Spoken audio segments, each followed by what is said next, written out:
Yeah, when I was 16, music was a top priority in my Queens, New York City neighborhood, aka South Jamaica.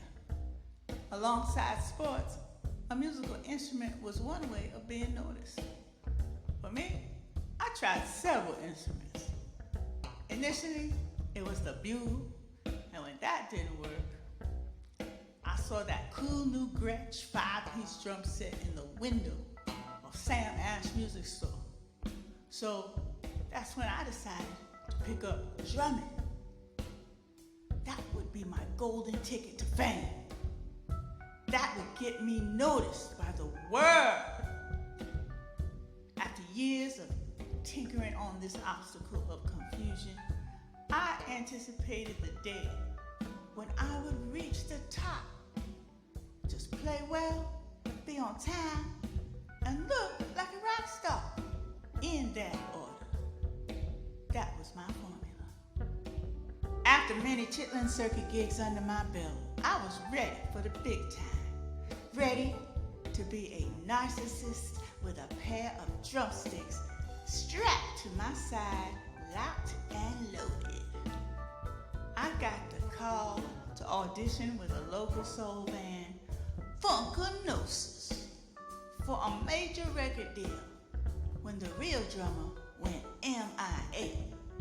The gig was at one of New York's oldest theaters, the Palladium, with 3,400 seats.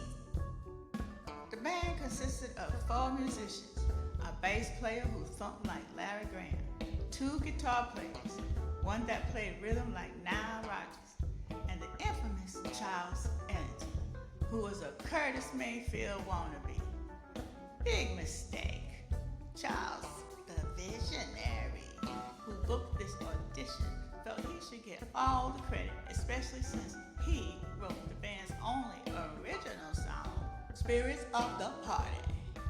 Coco, the lead vocalist, had all the attributes: voluptuous body, alluring lips, and a 3-octave range slightly below Chaka Khan's.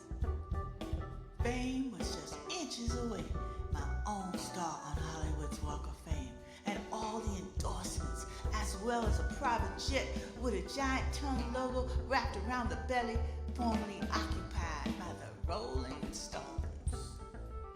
At least 15 acts performed in this music talent showcase. The contest rules insisted on original songs only. Record labels were not looking for a cover band. This band, Funkanosis, lacked original material outside of Charles' song, Spirits of the Party. They made their money covering everything from the Beatles to Aretha Franklin. I was awaiting my 90 seconds to fame. Mournfully, ego can tear you down, yet it can have some usefulness. Ego helps you deliver the death stare to your audience, which hides the true you. When I stared at the stage with all the professional equipment glowing from the colorful stage lights, I caught Coco sneak a swig of brown liquor from a stylish flask. Her eyes twinkled. I heard Charles mumbling under his breath, "Don't drink too much. You know what happens." "You told me I'm always better when I'm tipsy." Not on stage. You don't look tipsy. You look drunk. You drunk bitch. The MC gave us the warning. 5 minutes to showtime, group number 10. Most of the other bands had finished, but they all sounded the same, with quarter note counts on the bass drum, screaming vocals, and untuned guitars taking solos in all the wrong places.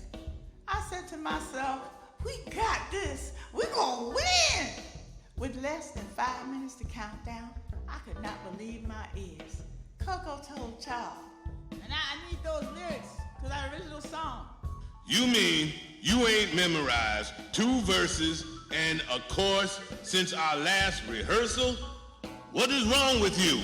Charles reached into his right pocket and pulled out a crumbled manuscript of lyrics and notated music. Not that Coco could read music or cared to learn. The bourbon reeked through her pores. She coughed up phlegm into a used piece of tissue with just enough left to blow her nose. Ew.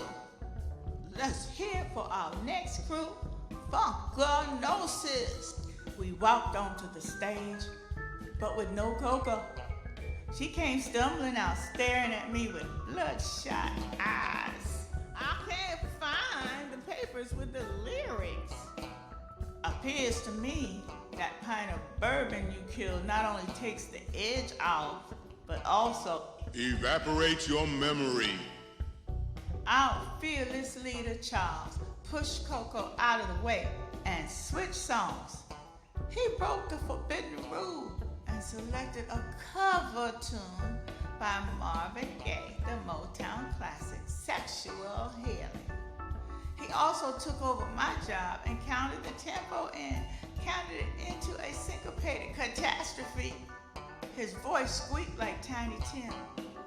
We looked ridiculous in our homemade stage costumes, like court jesters, not only to the cocaine-infused audience, but to our band's competition, watching us from the wings. It's a long drive home. Charles believed he sang his ass off, but the rest of us knew the truth.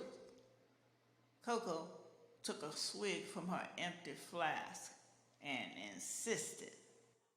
I didn't see no lyrics. You gave me the wrong chart. Asshole. This is the first time I've ever spoken about that night at the Palladium. I did not allow that failure to stop me. These days, I manage and drum with my own band, DUGARD'z HITSQUAD, performing throughout the New York tri-state area, and now the resident drummer for the 13th Street Repertory Theater in Manhattan.